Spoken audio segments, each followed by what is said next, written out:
Ah oui, complètement. C'est une période qui est compliquée. Déjà, rechercher un emploi en soi est difficile et dans cette période, c'est particulièrement compliqué.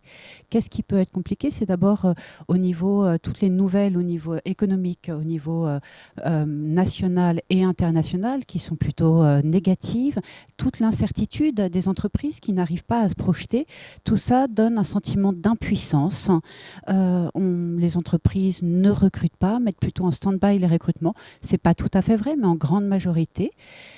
L'autre difficulté aussi, c'est ce temps qui passe où on a l'impression que ça sert à rien de ne rien faire puisque tout est bloqué et qui mettent les gens dans une attente encore plus longue avec parfois une difficulté financière qui va rajouter de la pression psychologique, donc augmenter le sentiment d'insécurité.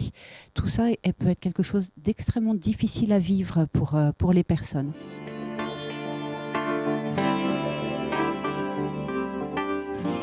Pour les personnes qui recherchaient auparavant un emploi, ils avaient l'impression d'être seuls à être chez eux, sans emploi, sans activité, sans rôle social.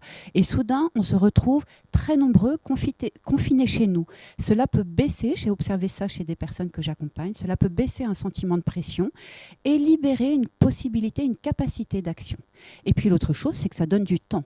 Du temps, alors on pourra en reparler pour voir qu'est-ce qu'on en fait.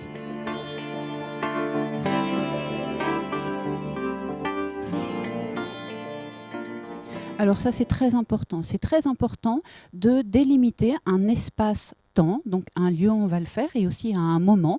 Je pense que faire une recherche d'emploi 8 heures par jour, ça paraît complètement déraisonnable et irréaliste, mais de définir combien de temps par jour on va le passer, où on va s'installer pour réaliser cette recherche et ensuite organiser, structurer ces démarches, voir dans quoi on va mettre son énergie. Le plus difficile, c'est de se dire « je dois chercher un job », et de ne pas voir concrètement en quoi ça consiste.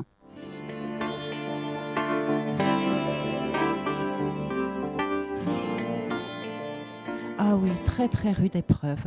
Plus je passe du temps éloigné de l'emploi, plus un sentiment irrationnel arrive ou risque d'arriver, qui est celui de oh, mais je ne suis capable de plus rien faire, l'entreprise va voir que je ne suis plus capable, les autres sont bien mieux que moi, etc. Ça va appuyer sur nos mécanismes de manque de confiance, nos mécanismes de dévalorisation.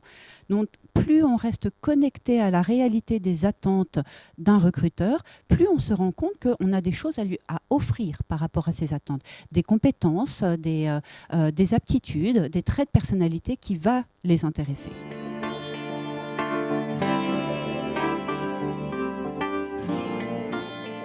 Quelques clés pour terminer. Ce qui est très important, c'est comment profiter de ce temps. Moi, je veux bien terminer là-dessus parce que c'est plutôt dans le concret.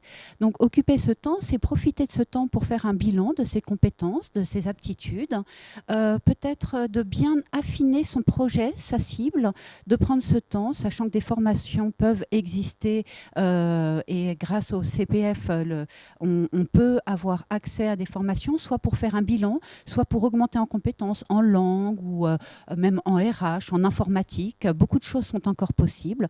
C'est aussi une période où on peut activer son réseau, prendre contact avec des personnes dans des secteurs qui nous intéressent pour voir comment ça fonctionne et quels sont leurs besoins.